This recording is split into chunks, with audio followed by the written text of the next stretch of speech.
Meta. Além. Noia, mente, metanoia. Além da mente, além do pensamento, mais longe do que estou, muito mais do que sou. Novas ideias, novas convicções. Relevância.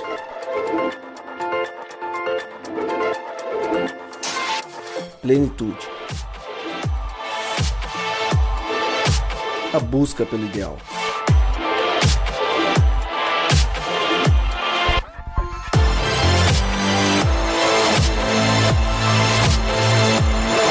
Metanoia.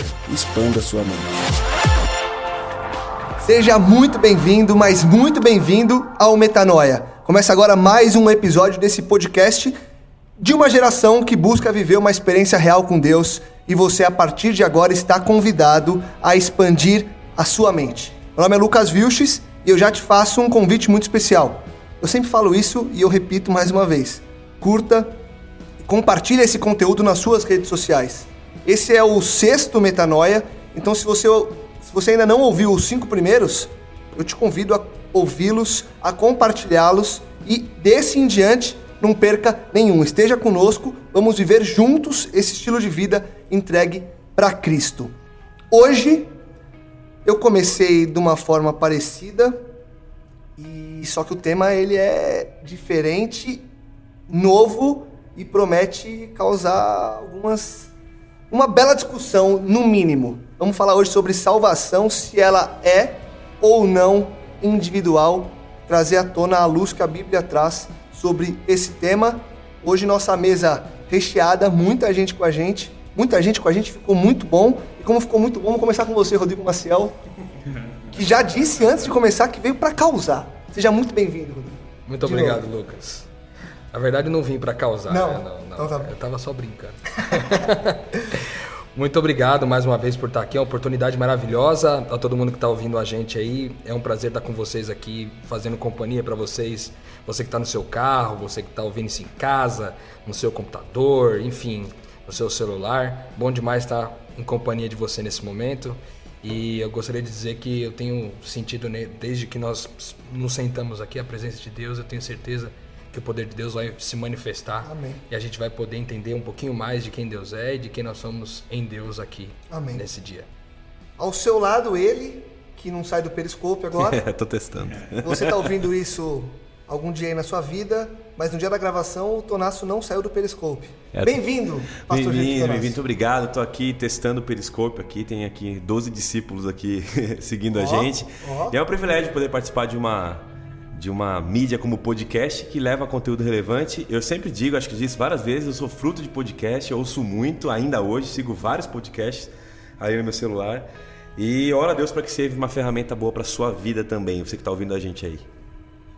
Anderson Ferrantino esteve com a gente no último podcast. Obrigado por ter gostado. Porque você prazer. tá aqui de novo é porque você gostou, né? É um prazer estar aqui.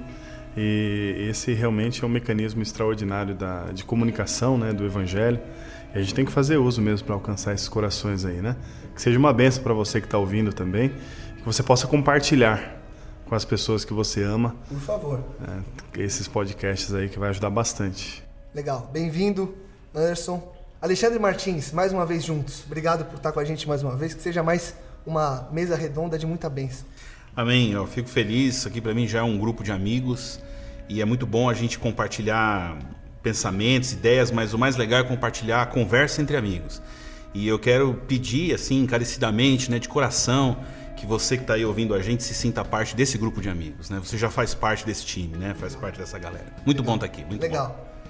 Fabiano Mendes esteve com a gente no primeiro lançamento que a gente fez ao vivo. Falamos de vida cristã relevante. E está aqui mais uma vez com a gente. Obrigado por aceitar o convite de novo e que você possa mais uma vez trazer todo conteúdo que você tem, que da primeira vez foi muito especial, que hoje seja novamente. Eu que agradeço a oportunidade de estar aí junto com vocês. De fato, iniciativas como essas, que buscam aproximar as pessoas de uma reflexão sobre a fé, sobre essa herança que a gente recebe, né? E que ela passe a ser nossa, é sempre uma excelente oportunidade. Então, é muito bom estar aqui com vocês também e a gente poder falar sobre esse assunto tão importante que é a salvação em Jesus Cristo. Legal. Eu vou começar... Quem está ouvindo a gente agora acha que talvez a gente fosse para uma linha, a gente já está todo decidido aqui, né? Mas eu vou começar com uma pergunta que eu acho que a gente não vai discordar e talvez seja até rápida de responder. E acho que essa vai dar a base, porque a gente tem um tema que vai trazer uma série de textos bíblicos, uma série de revelações para a gente. Mas eu começaria perguntando para vocês, simples assim ou não tão simples assim, de que forma somos salvos? O que faz nós sermos salvos? E o Fabiano talvez já deu até uma dica aí, mas queria que vocês respondessem. De que forma somos salvos? Eu não vou começar hoje. Sempre sou eu. Paulo é categórico em dizer, né? A salvação vem pela graça, mediante a fé, e não de obras para que ninguém se glorie. Então, esse aspecto da salvação, o que nos torna salvos, é a graça, o amor, né? A misericórdia de Deus por nós, o desejo de um pai ter seus filhos de volta em casa. Isso é o que nos faz sermos salvos. Por isso que eu falei que ia ser... Todo mundo concorda, né? Todo mundo Posso concorda. passar para a próxima? Todo mundo maravilha. Checklist. Check.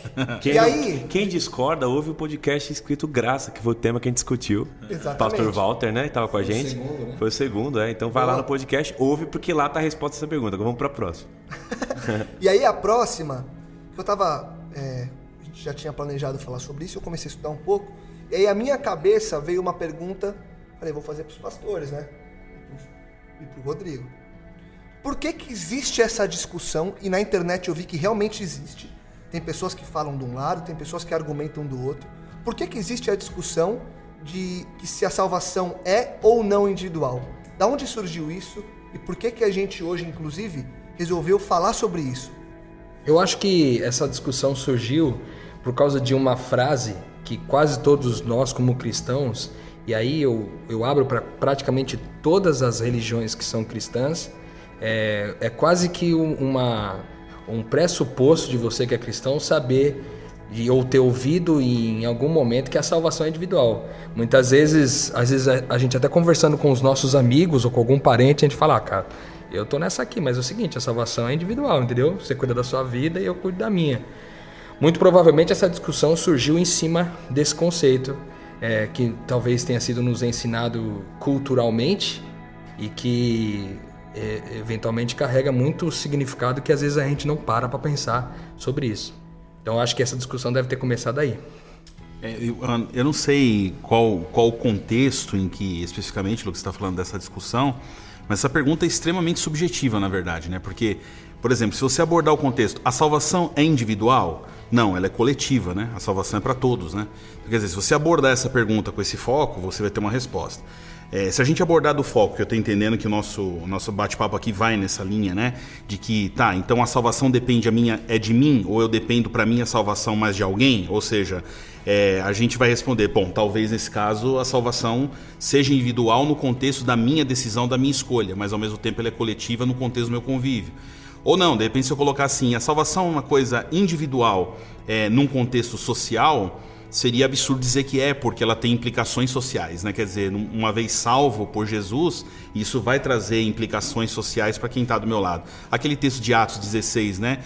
Crê no Senhor Jesus e será salvo tu e sua casa. Quer dizer, você crê, mas é salvo você e tua casa, né? Quer dizer, tem uma implicação social, primeiro para o teu círculo menor de influência, depois para um círculo maior e tal. Então, assim, eu me preocupo às vezes, principalmente quando se trata de mídias sociais, ou às vezes até como essas discussões são abertas na internet, porque é muito difícil, em poucas palavrinhas assim numa pergunta, saber, qual que é a do cara de fazer essa pergunta? Ele quer saber o que exatamente com essa história? Quer dizer, exatamente, sabe? Então, assim, a gente não pode avaliar uma pergunta dessa num único contexto, porque ela não abrange um único contexto, né? Então, é bom a gente ir por quem sabe, um leque. Na verdade, essa pergunta são várias perguntas, né? E a gente destruir, né, no bom sentido, né, todas essas faces aí que ela abre para a coisa ficar clara e transparente, porque a Bíblia deixa claro tudo isso. Paulo tem um texto em que ele está tratando de um assunto muito específico que é o casamento em que um dos cônjuges se converte, se torna seguidor de Jesus Cristo, e o outro não, permanece descrente. E ele vai usar essas duas ideias a respeito da salvação do indivíduo e da influência sobre a salvação de outras pessoas nesse texto. O texto é de 1 Coríntios, capítulo 17. O primeiro versículo, Paulo faz a seguinte afirmação, verso 14. Porque o marido descrente é santificado pela mulher, e a mulher descrente é santificada pelo marido. De outra sorte, os vossos filhos seriam imundos, mas agora são santos. Então, Paulo está falando que há, de fato, uma influência positiva e para a salvação do restante da família, que foi o texto que você mencionou antes, né, de Atos, através de um membro da família que segue Jesus Cristo. Mas Paulo continua tratando desse assunto, e aí no verso 16 ele faz uma pergunta retórica, né, mas que acaba apontando para o outro lado da questão.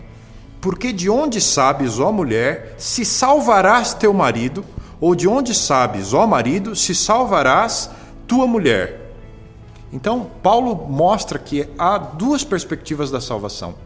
Há uma realidade da minha influência de por ter sido salvo em Jesus Cristo e para a salvação de outras pessoas, mas há também esse livre-arbítrio e essa possibilidade do outro rejeitar a sua influência de salvação num convívio tão próximo como é o da família, por exemplo. Então, eu acho que eu gostei muito desse verso, inclusive ele me traz muita reflexão do seguinte, que talvez o inverso da salvação ser individual não seja a salvação ser coletiva, mas talvez a salvação ser relacional. Né? Quando a gente sai da perspectiva do indivíduo para ir para a relação. E por que a gente diz isso? Eu fiz uma pesquisa para a gente poder discutir sobre esse assunto e eu descobri que na Bíblia não existe a palavra individual e também não existe a palavra indivíduo. E também não existe essa frase, a salvação é individual. Ou seja, nenhuma dessas três coisas existem de forma declarada na Bíblia. Ou seja, se de alguma forma a gente olha para esse texto bíblico e vê como relação, ele diz assim, ó, você sabe se salvarás, ou seja, está falando se você vai salvar o seu marido ou não, e aí você permanece.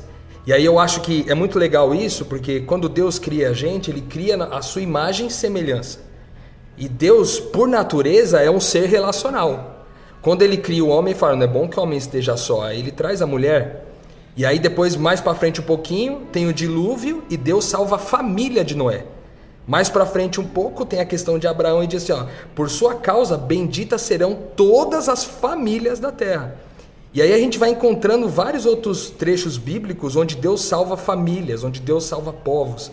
E aí nesse sentido eu entendo que talvez a salvação não se a discussão nunca vai poder ser de individual para coletiva, porque se for o lance de coletiva, foi aquilo que o Ale falou, a salvação é coletiva porque é para todos, Jesus veio para todos. Agora, se for discutir se ela é individual e se há algum oposto para isso, esse oposto, eu penso ser o relacional. E aí esse texto bíblico que o Fabiano leu, para mim endossou muito esse ponto de vista de que a salvação acontece nas relações. Até porque, às vezes a gente pensa assim, que a salvação é uma mudança de endereço, é como se não, salvação é quando eu for para o céu, entendeu?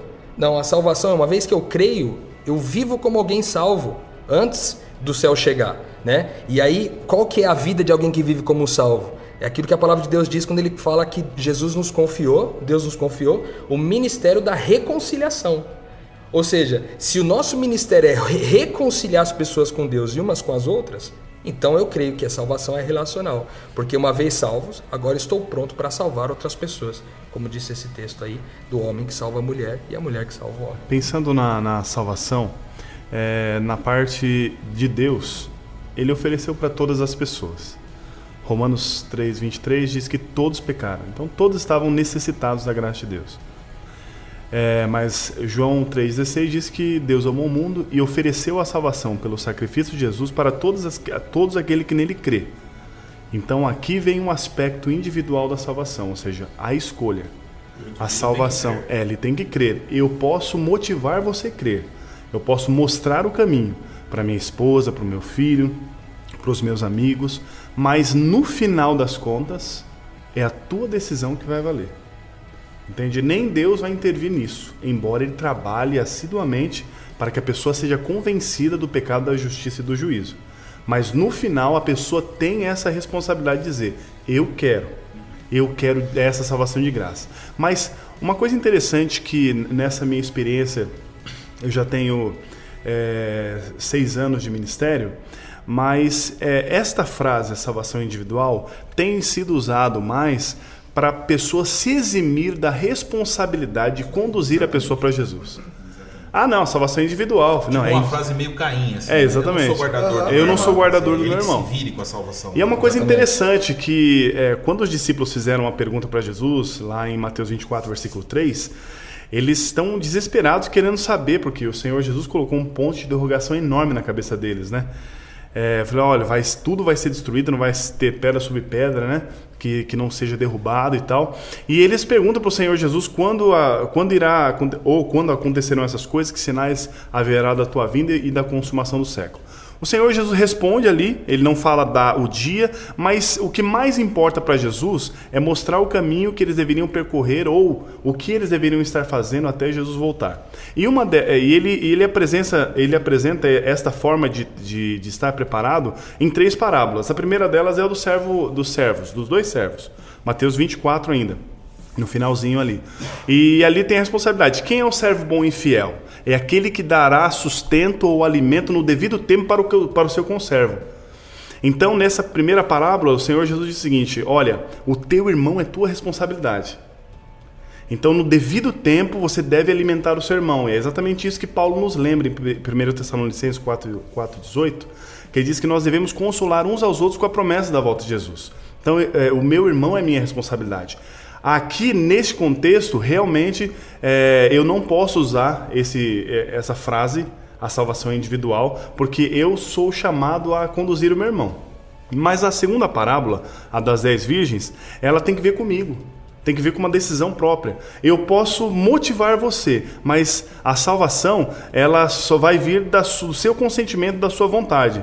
Então, as 10 virgens lá, 5 que estavam preparadas e as 5 que não estavam preparadas. E quando chegou no momento em que elas perceberam que o fogo estava apagando, eu falei, vai lá comprar, eu não posso dar, porque se eu der o meu, eu vou ficar sem. Né? Então elas saem desesperadas correndo. E a lição que a gente tira dali é exatamente isso. Aqui sim, você pode usar certamente essa frase, a salvação individual. Eu te motivei lá em cima, na primeira parábola. Eu te dei alimento. Eu liguei para você, percebi a tua ausência na nossa comunidade e eu fui lá, orei com você, fiz o que você precisava. Mas no final das contas, você não decidiu. Então você fez tudo o que deveria ter sido feito, assim como Jesus faria em nosso favor e fez, e ainda faz, né? Então, nesse aspecto, salvação individual é uma responsabilidade minha, mas também eu tenho que comunicar para o meu irmão essa ideia e não usar como muleta, né? Você sabe que na hora que o Rodrigo estava falando, eu pensei num detalhe que ele colocou ali sobre como começou do Gênesis, depois Noé e você citou Abraão. Na verdade, eu acho que esse lance da salvação coletiva, no que diz respeito à minha responsabilidade em relação aos outros que estão na minha volta, eu penso que o pulo do gato para a gente pegar a linha de raciocínio de como isso funciona é realmente Abraão. Porque ali você vê um instrumento, um canal de bênçãos, que a partir desse homem é que isso passou a ser fato realmente. Então, eu farei de ti uma grande nação e tal, mas em ti serão benditas todas as famílias da terra. Então, na verdade, quando a gente contempla assim, o assunto salvação, eu penso que a gente tem que cuidar para não pensar numa via de mão única nisso daí, no sentido assim, eu recebo de Deus. Ela não é só essa via, eu recebo de Deus e eu entrego para alguém. Então ela sempre vem com uma mão dupla. E aonde que Deus me dá mão dupla? E aí eu vejo assim que realmente, isso me empolga, porque a gente serve um Deus muito inteligente. Por quê? Porque ele chega pra gente e diz assim, então, vocês receberam essa salvação, agora vai pro mundo inteiro e anuncia essa salvação. Conta para eles, ensina para aqueles que também precisam.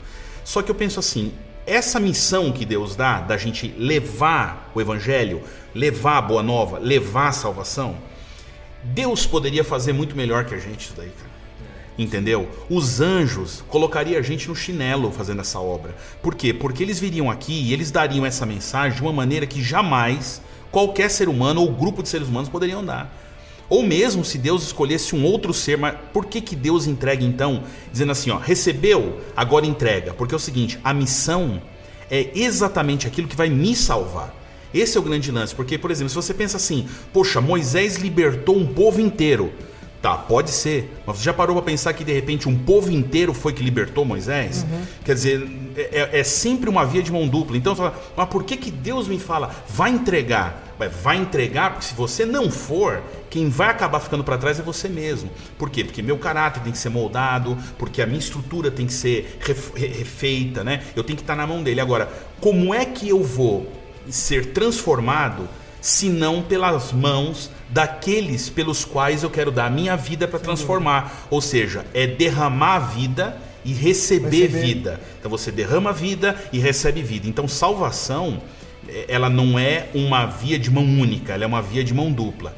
Ela, no contexto da perguntinha, capciosa essa pergunta é capciosa. Sim. Porque no contexto da pergunta é o seguinte, no que diz respeito ao meu livre-arbítrio e escolha, o livre-arbítrio já diz, é meu livre-arbítrio. Então o Rodrigo, o Tonácio não vai escolher por mim. Ô Tonácio, escolhe aí pra mim se eu aceito Jesus ou não. Não. Eu vou levar minha família pro céu, eu decidi. Eu decidi. Agora vocês vão, nem que vocês não queiram, vocês vão. Né? Sim. Então, quer dizer, aí é até um absurdo. Então, nesse contexto, é eu, não tem, é eu, minha decisão. Agora, no contexto de que, tá, então é só você, aí já é uma outra história. Ela te implica algo muito maior que simplesmente aceitar a salvação. Exato. Tanto é que Jesus fala assim que vocês serão uma fonte a jorrar para a vida eterna. Então dele vem a graça, e aí Ellen White, né, ela diz de uma forma bastante interessante que nós somos agora recipientes da graça. Então a bênção nunca vem só para a nossa serventia, ela vem para transbordar. E o Salmo, né? E o meu cálice transborda. Me põe numa mesa com os meus inimigos. E meu cálice mesmo sendo, não é amigos, é aqueles que me odeiam. Mesmo nesse contexto, mesmo assim meu cálice transborda. É que eu gosto. É inevitável. O raciocínio da salvação individual, ele tem alguns problemas por detrás deles, armadilhas, né? Uma delas é isso de se isolar. E aí você vai olhar que Jesus usa diversas metáforas para comunicar essa ideia de que não é só você isolado das pessoas, né? Tem a ver com a decisão do indivíduo, mas isso não quer dizer que ele está isolado das pessoas. Por exemplo, a oração mais importante de Jesus pelos seus discípulos, de então e de todas as épocas, foi: eles não são do mundo, como eu não sou do mundo, mas eu não peço que você os tire do mundo, mas que os preserve do mundo. Isso porque ele já havia declarado diretamente para os discípulos que eles são sal da terra e luz do mundo. Então aqui está a parábola. O que é o sal e o que é a luz, senão a graça e a salvação de Jesus Cristo para um mundo que está perdido? Então existem as armadilhas de você olhar a salvação como individual e você se afastar das pessoas, dos relacionamentos. É como aquele servo que ganhou um talento, o talento da graça, o talento da salvação, e um talento de salvação já é suficiente para a salvação? Já é. O único problema daquele servo, né, é que ele pegou e enterrou. Né? Eu não vou perder isso aqui, e se apegou. Né? Jesus disse, olha, quem quiser salvar a sua vida vai perder, né? Mas quem perdê-la por minha causa, esse tem a salvação. Aí, então talvez... você tem esse aspecto que você tem que cuidar dessa armadilha do pensamento da salvação como individual. Só comentar uma coisa do propósito, né? Eu estava comentando com o Rodrigo hoje, a gente foi almoçar junto e conversamos sobre o propósito pelo qual Deus cria as coisas. Voltando um pouco na criação, para tentar fazer uma linha aqui de pensamento, a Terra já existia, ela era sem forma e vazia. Deus ele vem e dá um sentido para a Terra. Ele coloca a terra em ordem, ele dá significado para a terra, propósito, a palavra é essa, ele dá propósito para a terra. Deus ele cria Adão da terra e dá um propósito para Adão, você vai cuidar da terra. Deus cria a Eva de Adão, da costela dele, e dá um propósito para Eva, você vai ser auxiliadora de Adão. Aí o pecado entra, a terra recebe sua maldição, Adão agora não colhe mais o fruto como colheria, vai ter abrolhos ali, espinhos. Eva vai ter a submissão agora ao marido, vai ter dores de parto. Mas em todos esses eventos que a criação traz, você vê um objetivo de Deus. Ele tem um propósito claro, como tem um propósito claro para a salvação. Deus não dá a salvação sem um propósito. Aquela frase, bênção não é para ter, bênção é para ser. Né? Então eu fico pensando assim, ouvindo vocês dizendo, né, de eximir o contexto da salvação, se ela não for feita na relação... eu só lembro de Tiago, só ficava pensando em Tiago. A fé, se ela não tem obras, ela é morta. Ninguém está salvo ou é salvo sozinho dentro de um quarto. Então, na verdade, se ela não é feita na relação, ela não é salvação. Exato, não é salvação. Porque a pessoa, você não entendeu o recado. Exato, você não entendeu. Pastor, o Fabiano aqui citou o texto, né, do servo, aquele que esconde o talento. Sim. Poxa, imagina que Deus estava, lógico, o Senhor ali, a figura é de Deus, e aí o que você fez com o seu talento? Eu guardei. Ah, não fez a lição de casa, hein, cara? Então você agora não vai se salvar. Será que é essa pegada ali ou é o seguinte? Que o cara que recebeu não entendeu o esquema e ele trocou a moeda de relacionamento e de você compartilhar com a moeda do egoísmo de esconder e guardar. Claro. Só meu. É o câncer, é a segurança. Eu quero ter minha segurança. A indisposição de assumir o risco, né? É o mal do nosso... A gente tá nessa geração que quer o meu. Eu quero o meu primeiro. Você lembra você é velha pra caramba, mas tinha um comercial que falava assim, por que Tostines vende mais? Vende mais porque tá sempre fresquinho ou tá sempre fresquinho porque vende mais? Sabe esse trocadilho de você pegar e falar assim, qual que é o esquema da salvação então? A verdade é assim, o cara que diz que recebeu a salvação e não compartilha é porque ele não entendeu a salvação. Por quê? Porque o que compartilha recebeu salvação e compartilha porque recebeu a salvação e recebe a salvação porque compartilha. Quer dizer, então é uma máquina que se move sozinha. E por isso que eu gosto de pensar, quando a gente fala da decisão, vocês falaram sobre a decisão ser individual. Eu creio que a única decisão que é individual é a de recusar, é a de rejeitar, porque isso não tem como ferir o livre-arbítrio. Ele pode recusar. Agora você vê, por exemplo, a gente abre lá em Gênesis. Ele aceita, ele tem as obrigações. Exatamente, que naturais ele assume que ele assume. Salvação. E aí você vê, por exemplo, um texto que, ao estudar sobre esse assunto, me deparei com ele, e ele é bastante intrigante, que está em Gênesis 5, de 1 a 2, que diz assim, ó. A gente vinha falando sobre a natureza de Deus ser relacional, certo? Ele é Deus Pai, Deus Filho e Deus Espírito Santo. Aí vem Gênesis 5, de 1 a 2 e diz assim, ó. Este é o registro da descendência de Adão. Quando Deus criou o homem, a semelhança de Deus o fez. Homem e mulher os criou. Quando foram criados, ele os abençoou e os chamou de Adão. Deus nunca criou indivíduo. Deus sempre criou relações, porque nós somos a semelhança do Deus Todo-Poderoso. Se Ele é relação, eu sou relação. Não existe indivíduos perante a Bíblia. Essa é a minha impressão. Então, embora não existam indivíduos, eu tenho por livre-arbítrio a única decisão de recusar. Mas se eu aceito naturalmente a decisão de alguém salvo, aquele que foi salvo, a composição das suas ações está sempre relacionada a salvar outras pessoas. Você me permite um pitaco aqui, assim, não querendo desfazer a ideia, mas querendo contribuir. Deus criou um indivíduo, no meu ver, criou um indivíduo, mas um indivíduo com um propósito de ser relacional. Ou seja, você tem sua intimidade, você tem o seu ser, mas a partir do momento em que você existe, você, além de ser, você está. Então, quando você está... E a frase de Deus é eu sou, ou seja, Deus ele se coloca numa dimensão completamente diferente da criatura, que é a dimensão de tempo que a gente não pisa lá. Então ele diz assim, mas a criatura ela está. Então quando ela está, ela se relaciona. E agora a grande questão é assim, por que assim? Né? Por que tem que ser relacional? Aí a gente pensa, poxa, porque Deus é relacional, é a imagem de Deus, tá? Mas por quê? Porque é o seguinte, cara, a Bíblia declara claramente assim, ó, Deus é amor. Então é o seguinte, ninguém ama sozinho. É isso aí. Então não existe eu amar na minha individualidade única. Você vai para o casamento, você percebe isso. A individualidade, ela não é um problema. Faz parte da identidade da pessoa, a bagagem que ela tem. Isso não é problema. O problema é o individualismo, que é a individualidade que adoeceu. Tomado pelo egoísmo, o outro não existe, só existe o eu. Então, quando você traz esse tipo de relacionamento com quem você é para a salvação, você incorre nas armadilhas, por exemplo, que foi muito, muito grande durante a Idade Média. As pessoas pensavam que para ser um religioso, para ter uma vida com Deus, você precisava se isolar da sociedade. Né? Você precisava ir para um mosteiro, você precisava ter uma vida de devoção. Um clube de santidade. Né? Mas era só você com Deus. A gente precisa reconhecer que deve haver um momento em que o indivíduo está com Deus e que você cessam os barulhos, cessam as vozes e você vai ali ter um momento com Deus em que a salvação está se renovando na sua vida, em que você está fazendo uma reflexão sobre o que Deus está fazendo na sua experiência. Isso é sempre importante, mas isso não quer dizer que a salvação só acontece ali e que ela se resume àquele momento. Enquanto eu não volto para as pessoas, e você estava falando da mão dupla, né? Essa questão do movimento da salvação, ele é fundamental. Jesus ilustra esse ensino para os discípulos na multiplicação dos pães. Olha, vocês vão pegar o pão comigo aqui, vão encher o cesto de vocês e vão até as pessoas. A hora que o cesto de vocês esvaziar, vocês voltam para pegar mais comigo. Então, esse movimento, né, de ir para a multidão, de ir para as pessoas, de ir para os relacionamentos e voltar para o seu momento com Deus, essa dinâmica precisa fazer parte da sua experiência de salvo. Né?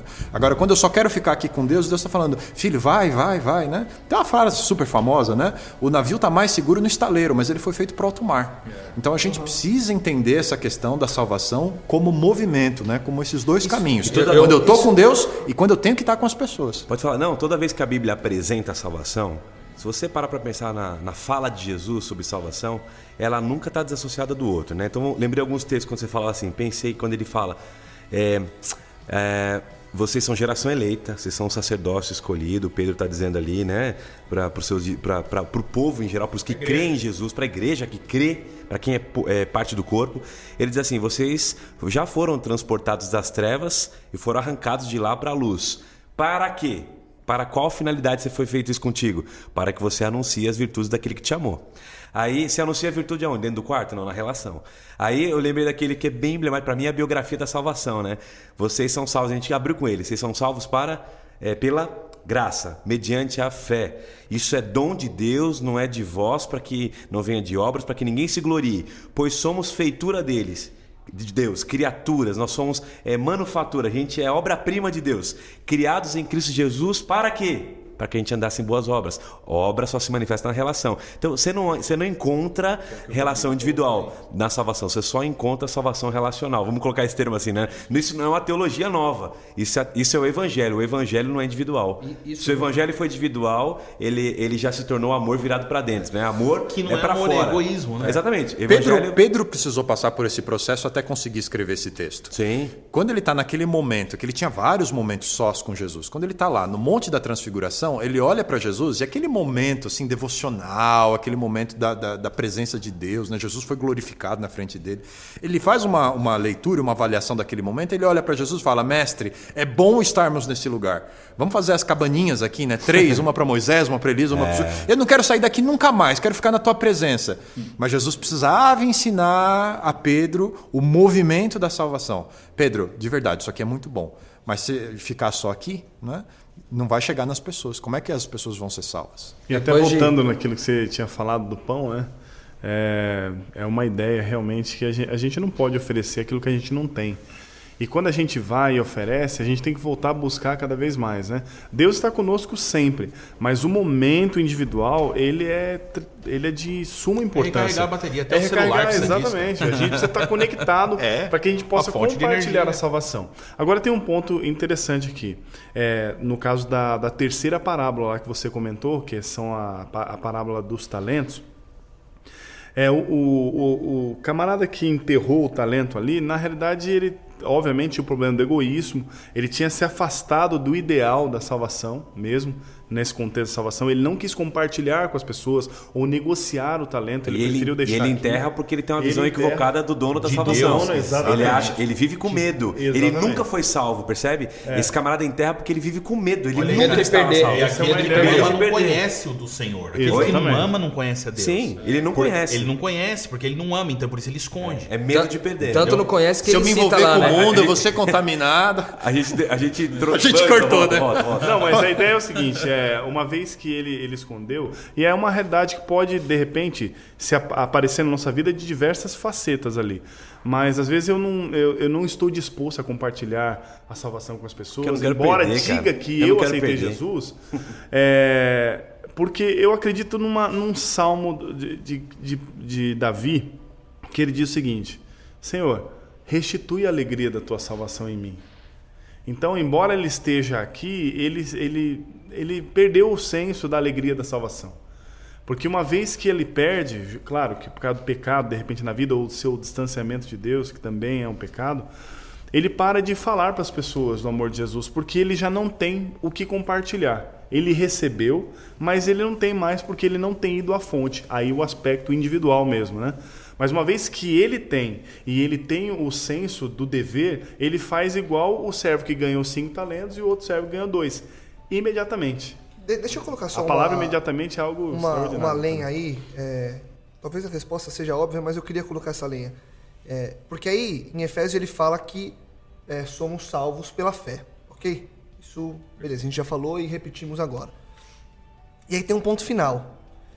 Esse fato, e eu concordo com tudo que vocês falaram, eu também acho que é relacional, porque não tem lógica, é que nem fé e obras. Eu acredito, entendi esse amor e agora eu quero compartilhar. E aí as obras vêm naturalmente, não porque eu quero receber algo. Eu faço aquilo porque aquilo faz parte de mim. É a tradução do que eu já recebi. Exatamente. Agora, pensando nesse ponto da salvação, ok, eu acreditei, e aí, segundo a Bíblia, por eu ter acreditado, certo? Ou a gente teria que explorar talvez a palavra fé, eu fui salvo. O fato de eu, em algum momento da minha vida, não querer compartilhar, me tira o que eu ganhei, ou eu nem ganhei por não querer compartilhar. Entenderam onde eu quero chegar? Uhum. Porque a Bíblia diz que se eu acreditei, eu tô salvo. E aí, por estar salvo, a Bíblia diz que é para eu ir falar dessa salvação, essa alegria da salvação. Mas e se em algum momento eu não quiser mais? Eu perco essa salvação, ou eu não querer mais significa que eu nunca ganhei ela? Nesse ponto aí, você citou a palavra acreditar, né? Eu gosto de pensar o seguinte, a gente confunde muito a palavra fé com acreditar. E acreditar, a palavra diz acreditar. Eu comecei a crer numa coisa esperando algo em troca. Então, esse tipo de acreditar não é fé. A fé é o conhecimento que a gente tem de Deus. Quando a Bíblia diz assim, que a fé vem pelo ouvir e ouvir da palavra de Deus, é porque a nossa fé aumenta ao passo que nós conhecemos mais quem Deus é. E qual é a melhor forma de conhecer mais quem Deus é, se não olhando para os filhos dele que estão aqui na terra, se comportando como um filho de Deus se comporta? Então, além da palavra de Deus que traz para nós a revelação de quem Deus é efetivamente, existem vários nomes citados na Bíblia, vários personagens da história que representam muito de quem Deus é. Hoje a gente estava falando nesse almoço com o Tonasso das tipologias de Cristo, né? Durante toda a Bíblia você remete várias pessoas como sendo imagens do Cristo, né? Sendo Davi, Abraão e vários outros, trazendo nessa perspectiva. Então, se a fé é o conhecimento que eu tenho de Deus e o conhecimento de Deus vem numa perspectiva vertical, mas também na horizontal, então inevitavelmente a fé que a palavra de Deus diz que Ele é o autor e consumador da nossa fé. É Ele quem cria essa autoria. Por quê? Porque é o conhecimento dele, é saber quem Ele é, que confere a mim a certeza. Então eu olho para a graça e agora sabendo quem Deus é mais fácil eu não recusar, percebe? Essa graça. Então, eu sei lá, ressignifiquei durante algum tempo a minha forma de pregar o evangelho. Assim. Depois que eu tive esse entendimento da questão da salvação relacional, eu comecei a pregar o evangelho de maneira diferente. Antes eu ia lá para a pessoa, falava de Jesus e tal, e no final eu falava, você aceita Jesus como seu salvador pessoal? Hoje eu mudei a forma de fazer o negócio. Eu faço assim, ó pro cara assim, ó. Jesus é isso aqui, ó. Você é filho de Deus, Deus mandou o filho dele para ele morrer por você, você faz parte da família, você agora pode viver uma vida diferente, uma perspectiva, nascer de novo, etc. Agora nega. Se a decisão é recusar, então agora nega, entendeu? Porque no final das contas a salvação não vai acontecer para aquele cara se ele a rejeitar. Porque o processo natural Deus veio através de Cristo e salvou todas as pessoas. A salvação foi estendida para todas, mas eu posso recusá-la. Nós somos predestinados à salvação, né? Perfeito. O Lucas está perguntando como é que perde a salvação, tá? Isso está ligado ao tema do juízo. Como é que Deus vai decidir, né, se a pessoa de fato vai receber a vida eterna ou não? Esse é um assunto muito subjetivo. A gente não tem condição de sentar no lugar de Deus e esclarecer exatamente todos os pontos e dizer, olha, cuidado que essa é uma situação que te tira a salvação. Porque Deus ele analisa mais do que o que a gente consegue analisar. Né? Na eleição lá de Davi, né? Ele conversa diretamente com Samuel. Samuel, o homem vê o exterior, mas eu olho o coração. Né? Tem todos aqueles aspectos ligados à salvação, né? Por exemplo... tem umas listinhas também. Tem umas listinhas na Bíblia que diz assim... Ó, esse aqui não vai entrar, não. Entende? Tem um pouco dessa coisa. Mas quando você pega essa lista, assim... Todo mentiroso, né? Aí a pessoa, puxa, contei uma mentira, né? Me arrependi, mas menti de novo, eu ainda sou mentiroso. Deus, ele olha muita coisa. Eu sei que a gente tem diversos absolutos ali na Bíblia, não não é questão de relativizar tudo, mas Deus leva em conta mais do que só as ações. Ele leva em conta a bagagem do indivíduo, a circunstância em que aquilo aconteceu. Né? Aquele cara que morria aprontando e falava assim, se eu morrer agora já era. E não é só assim, Deus está lá distante e fala assim, quero ver, se esse cara não tiver disposto a compartilhar o evangelho, eu vou arrancar a salvação dele. Deus não é esse cara. Vou pegar um exemplo bíblico de Deus trabalhando esse aspecto da salvação relacional com o indivíduo. Jonas não quis ir pregar em Nínive. Ele pegou o navio para Tarsis, para o outro lado. Mas Deus queria ensinar a lição da salvação em movimento e do relacionamento com as pessoas. Ele mandou o peixe. A missão de Jonas foi imposta a Jonas, porque a missão de Jonas era a salvação de Jonas. Deus estava trabalhando. Se ele não fosse lá, quem ia se dar mal no fim era ele mesmo. Sim. Deus estava trabalhando, Deus estava predisposto a salvar a si mesmo. Deus ia dar conta da cidade, entendeu? Deus ia dar conta da cidade, ele mas não ia dar conta de salvar a cidade Jonas. de qualquer jeito. Agora você sabe que ele não ia conseguir. O Lucas, aproveitando que você está falando, o Lucas tocou num assunto, num ponto que eu acho que, por um outro lado, eu não sei se nasceu nesse berço aí, mas assim, eu aceito, mas tudo bem, então eu me fecho, eu perco o que eu já ganhei, quer dizer, esse meu pregresso. Eu fico pensando, para entrar nessa temática que a gente já entrou, o que abre e o que fecha um ser humano, entende? O que me abre e o que me fecha. E no sentido de, eu recebi de Deus, o que me abre e o que me fecha? O que me abre recebi de Deus e quero entregar. Por quê? Porque a minha visão, o meu foco é amar as pessoas, então eu tenho que entregar. O que me fecha? Quando eu me foco em mim mesmo, quando eu olho para mim mesmo. Agora, o apóstolo Paulo tem um lance legal na vida de Paulo, que é o quê? É o tal do espinho, que eu não quero aqui, não vamos entrar no que é essa parada, mas a verdade é a seguinte, parafraseando aqui uma música, né, que diz assim, no dia em que se sentiu santo, um tapa no meio da cara te coloca no seu lugar, entendeu? Quer dizer, por que tá lá? Porque é o seguinte, no dia em que Paulo se fechava e falava assim, nossa, agora eu sou o cara da salvação e da santidade. Então ele tomava uma assim e falava, não se abre de novo, põe a cara pra fora, porque você não é nada, sem mim você não vai fazer nada, e você tem que ir. Porque eu penso que tem hora, pega essa vida de Paulo sofrida, eu acho que, vê o final de Gálatas.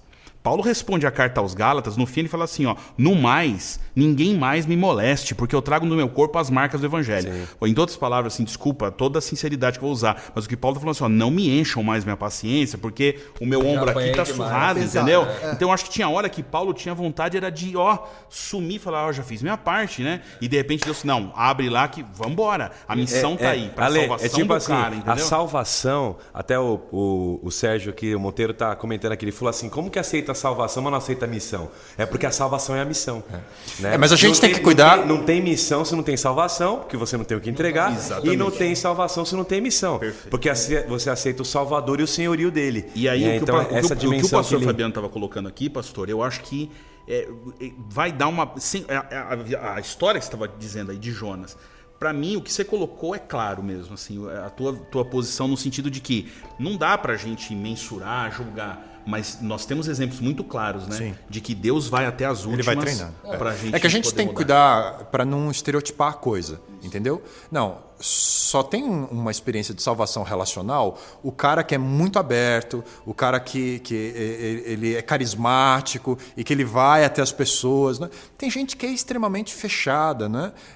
Super tímido, ele não vai ser um pregador, né? Ele não vai ser um super missionário que vai às pessoas, mas ele deixa um rastro de luz por onde ele passa, que impacta a vida das pessoas sem tantas palavras, sem ser um cara tão relacional ou expansivo. Porque amar independe disso. E porque ele já tinha esse propósito, né? E será que não é por isso que ele se deixou usar por Deus? Exatamente. Será que não é por isso que na parábola dos talentos tem o que escondeu, tem o que rendeu mais ou menos e tem o que rendeu muito? Quer dizer, já não é uma ideia, não é uma ideiazinha do tipo, a questão aqui não é render muito e não é render pouco.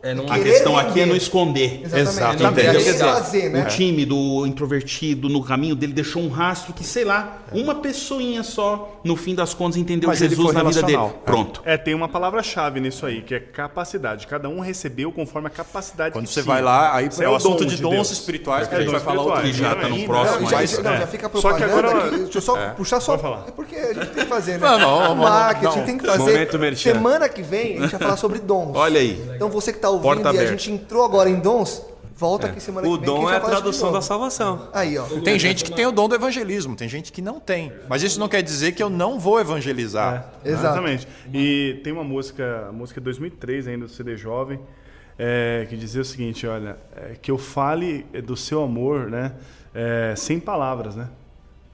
Que eu fale do seu amor sem palavras. Senhor, eu quero brilhar por ti, né? E depois ele fala uma frase exatamente isso, que o evangelho deve ser falado através da nossa própria vida, né? Agora, a gente começou falando que a salvação é pela graça de Deus. Mas agora esse contexto está chegando aqui, só para não confundir o pessoal, continua sendo pela graça de Deus. Né? Sim.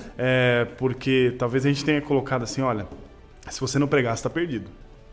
Né? Então, de repente, dá a entender que, olha... Salvação pela pregação, né? É o mérito, da pregação. Salvação pela pregação é obras, aí não é pela graça. Então, exatamente. Então, na realidade é o seguinte, quem experimenta a salvação genuína, real, essa experiência real com Deus, não tem como ficar quieto. Traduz nisso. Até porque quem muito foi amado, muito ama agora, né? Exatamente. E salvar pessoas, na realidade, é uma resposta natural disso. Né? Exatamente. Quer dizer, ninguém vai entrar no céu, vamos falar do céu como lugar, endereço, ninguém vai entrar no céu por obras, mas ninguém vai entrar sem obras. Sim. Entende o que eu quero dizer? Porque, claro que tem gente que pode ser muito mal interpretado o que eu estou falando. Porque por obras é o meio pelo qual eu sou salvo. Sem obras é a maneira que eu travei o processo pelo qual fui criado e salvo. Entende? É por isso que tá claro. Fez, mas não vai ter ninguém salvo que não tenha feito nenhuma obra. Exato. Porque a fé ele não entendeu. É impossibilidade. E quando você fala, por exemplo, dessa questão ainda, eu gostaria de insistir nisso, dessa questão de assim, cara, eu uma vez que eu fui salvo, será que eu perdi em algum momento do processo isso? Tem um verso bíblico que me agrada muito que diz assim, ó, todo aquele que crê nascido de Deus. Aí a pergunta que fica pra gente é o seguinte, aquele cara que nasceu de Deus pode voltar para a natureza anterior? Percebe? Se eu nasci de Deus, se eu nasci dessa natureza, porque se eu creio e agora eu sou filho, eu creio absolutamente que não. E é justamente o medo de perder isso, o medo de não conseguir salvar a si mesmo, que nos impede de salvar os outros. Percebe? Então, eu creio que uma vez que a gente creu e que experimentou essa vida de salvação aqui na Terra, agora a gente pode ter confiança e convicção de que não há nada, nem ninguém que possa me separar do amor de Deus, entendeu? Então, se não há nada, absolutamente nada que pode me separar, agora eu sou livre. Uma vez que minha salvação está resolvida, agora eu estou livre para salvar os outros. Porque primeiro eu precisei me sentir livre, me sentir salvo. Porque se ainda tem algum medo que me prende, é porque eu não entendi o que a salvação é ainda, entendeu? Não, Paulo passou por esse processo. Foram 3 anos com Jesus para ele estar habilitado a ser um missionário, para ele estar habilitado a nos relacionamentos, né? na vida dele, né? Viver o processo da salvação com outras pessoas. Então, de vez em quando, você precisa desse processo de cura, da salvação se concretizar na sua vida, né? Esse momento individual com Deus, né? Da transformação. Para que você entenda, né? Não sei se a pergunta é se a salvação é individual ou se a perdição é individual, sabia? Nesse contexto que o Rodrigo está colocando aí. Eu estou entendendo o que você está querendo dizer, cara. E é interessante, porque Pedro, ele coloca uma situação do cara, ele diz assim, o que acontece com aquele que, tendo conhecido o evangelho da graça, volta para trás? Assim, com ele acontece o adágio, que devia ser um ditado da época, diz assim, voltou o cachorro a comer o próprio vômito. Quer dizer, aquilo que ele pôs para fora, ele engole de novo. Ou a porca lavada se revolver na lama. Ou seja, a decisão dele de voltar para trás é dele. Então a pergunta é, a salvação é individual ou a decisão de se perder é individual? Porque eu olho para mim e falo assim, não quer saber, eu vou dar bica nisso aí tudo, curtir minha vida, o que importa é viver pouco, mas viver intensamente, vou viver a vida louca, né, e tal. Será que isso não é engolir aquilo do qual você já se libertou? Aí eu escolho me perder. Porque aí eu tô escolhendo dar as costas pra tudo. Você tem aquele texto de Atos que fala assim, em outras palavras eles pregavam e exortavam uns aos outros dizendo, salvai-vos dessa geração perversa. Aí quando a gente ouve isso daí, salvai-vos dessa geração perversa, a nossa soberba diz assim, ó, salvem-se. Opa, comigo não morreu, né? Aquele negócio, comigo não morreu, comigo não morreu. É isso aí. Quando ele fala salvai-vos, ele diz, salvem-se uns aos outros. Ou seja, A pregação não era para cada um salvar a si mesmo, dizendo comigo não morreu. Salve-se quem puder. Salve-se quem puder. Não, a salvação é salvem-se uns aos outros. Esse final de semana nós tivemos uma oportunidade maravilhosa de conviver com algumas pessoas num encontro que nós chamamos de imersão, que são pessoas em pequenos grupos reunidos para aprender na prática muitos dos conceitos que aprendemos durante a semana e tal. E houve um testemunho de uma moça que me tocou muito assim. Ela disse dessa forma: eu estou aqui hoje e eu encontrei Deus nesse lugar porque fulano de tal não desistiu de mim. Percebe? Por causa de alguém não ter desistido de uma outra pessoa, aquela pessoa estava lá e pôde ver a Deus. Ela viu Jesus através da pessoa. Então, de fato, uma vez por todas, a gente tem que ter essa convicção de salvação, porque é a única forma, essa inexistência do medo de perder. Porque quando o cara que enterra o talento lá, o que ele fala pro dono? No caso, para Deus, o que ele fala? Você era muito severo. Um senhor duro. Eu sei que você podia me punir, entendeu? Então, por isso que eu escondi. Quer dizer, um Deus que busca, um Deus que caça. Exatamente. Né? Quer dizer, qual a visão que você tem de Deus? E aí a expressão que ele traz na sequência é isso. A salvação, a não salvação dele está totalmente voltada ao fato dele não conhecer quem Deus é.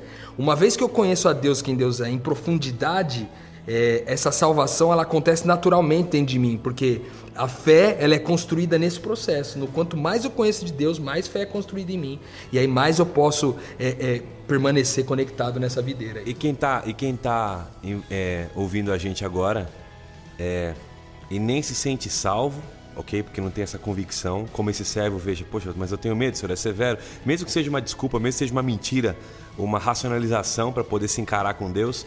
Eu achava que o senhor era assim, ou seja, eu não sabia muito bem a minha missão, porque ele perde o senso da missão, né? Quando ele perde o senso de quem Deus é, ele esquece quem ele é e por que ele está fazendo aqui. Então, e quem está ouvindo a gente agora, enfim, em qualquer lugar, como vocês estão no começo, né? O cara está caminhando, ouvindo, está no carro e está se sentindo assim, primeiro, não salvo, e segundo que a gente colocou, a gente não é Deus para jogar quem perdeu ou quem não perdeu, mas tá vivendo uma relação para si, tá vivendo um amor virado ao contrário, a seta tá para dentro. O que vocês diriam para essa pessoa que tá ouvindo isso agora, assim, esse podcast agora, e tá nessa situação, não se sente salvo e ao mesmo tempo tá vivendo uma vida que ela acha que é mais para si do que para o outro? Essa é uma boa pergunta. Tenso, né? Não, porque isso é real. E você eu tô falando trazendo... isso aqui porque eu já ouvi muita certo. podcast e eu tava lá. E eu, que tô ouvindo isso aqui agora, e não me sinto salvo, Cara, acho que e não sei que tô vivendo pro outro. Eu tô vivendo pra mim, pra minha carreira, pro meu MBA, pros meus negócios, minhas viagens. E aí? O que eu faço? O que você diria Paulo pra mim? fala isso, né? Como é que as pessoas vão crer, né? Se não ouvirem, né? E como é que vão ouvir se ninguém for lá e falar? Então, assim, antes dessa parte para fora da salvação e que você se encaixa no processo da salvação, você tem que ter esse momento primeiro com Deus. Conheça quem Deus é. A salvação vai começar num momento pessoal com Deus. Você precisa gastar tempo com Deus. Né? A gente não estava aqui criminalizando o tempo com Deus. Né? A gente estava falando dos perigos por detrás de um pensamento individualista da salvação. Né? Mas você precisa começar a ter um tempo com Deus. Você precisa repensar a sua agenda e abrir espaço para Deus na tua história. E acho que para relações intencionais também, né? Porque muita gente encontra a salvação, como o Ale falou isso, né?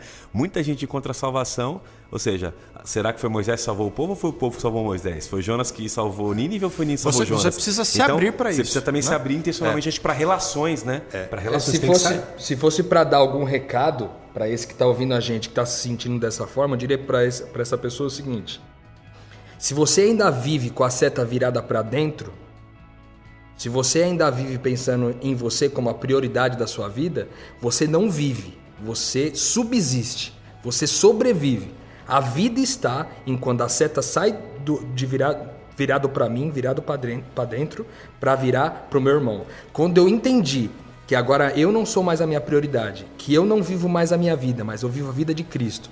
Quando agora a seta não está apontada para mim como a minha prioridade, mas para o outro, aí eu entendi o que a vida é. Então, você fala assim, eu estou vivendo atrás do MBA, da carreira, etc. Na verdade, você não está vivendo. Você está sobrevivendo. Você está sobrevivendo de uma fonte que uma hora vai secar. E aí, se você quer encontrar a vida de uma vez por todas... né? Aquela ideia da mulher. Sabe, Tonás, o que você está falando aí, para quem está ouvindo a gente, é o seguinte. Independentemente se eu tenho meus focos, meus pontos de vista, meus objetivos, e você que está ouvindo aí também, nós todos temos os nossos aqui, uma coisa todo mundo quer no final. Esse é o grande ponto, eu acho. Que não é aquilo que nos faz diferentes, mas é aquilo que nos torna iguais.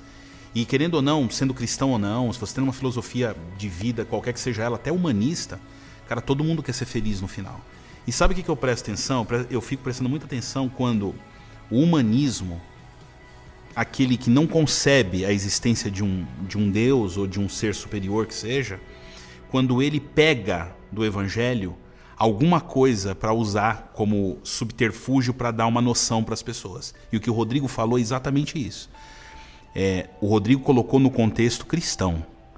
Porque hoje o humanismo está dizendo o seguinte, que você não pode ser feliz se você não transcender. E você só transcende quando você faz pelos outros. O humanismo está dizendo isso hoje. Muitos cursos aí de autoajuda estão falando isso hoje. Ou seja, isso é bíblico, cara. Então é o seguinte, você pode estar aí nos seus sonhos, entendeu? Eu posso estar aqui nos meus planos. Mas a verdade é a seguinte, cara.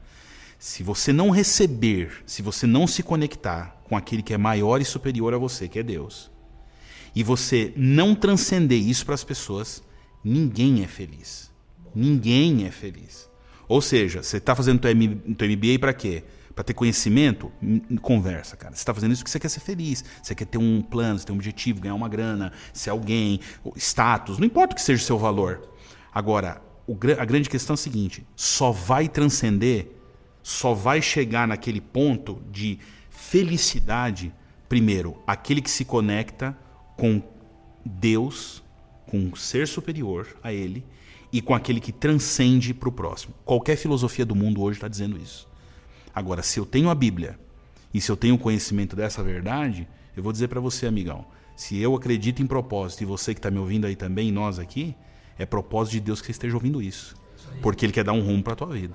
Entendeu? E talvez o verso bíblico que endosse isso seja justamente eu sou o caminho, a verdade e a vida, né? Então, a forma de ir sou eu, o Cristo. Seja o Cristo. Conheça a forma de ir e aí você vai encontrar a vida. Eu queria só deixar um último conselho para você que está ouvindo aí, então, e está com essa questão que o Felipe falou agora. Para ser coerente com tudo que a gente falou aqui hoje, talvez você já tenha tentado fazer o que a gente falou, de buscar a Deus, e tenha chegado à conclusão de que você não o encontra.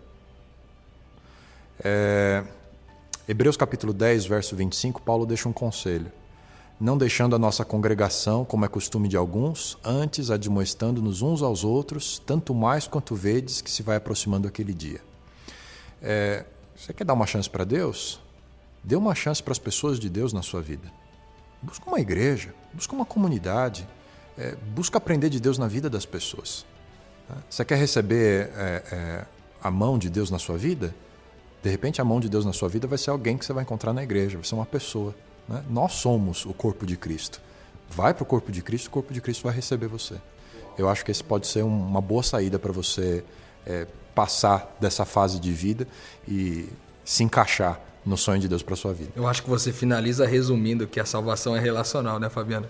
Porque se ele for até lá e encontrar filhos de Deus convictos, que são salvos... Ele vai se sentir salvo também. Ele vai se sentir salvo também. Lembrei do texto. 1 João, aquele que não ama, aquele que ama já passou da morte para a vida.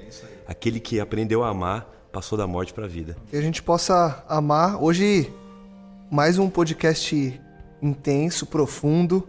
Eu agradeço vocês. Eu falei que eu ia falar antes de começar a gravar. Eu falei, vou falar na abertura e volto a falar só no final. Ainda dei um pitaquinho no meio. Acho que crescemos muito hoje. E você que está ouvindo a gente, sinta-se um privilegiado, porque nós também nos sentimos privilegiados por Deus ter nos dado esse espaço e ter nos dado o entendimento de que isso seria bênção para alguém, não só para nós. A gente cresce aqui, mas cresce muito mais por saber que as pessoas que estão ouvindo vão encontrar uma saída, uma solução para a vida delas.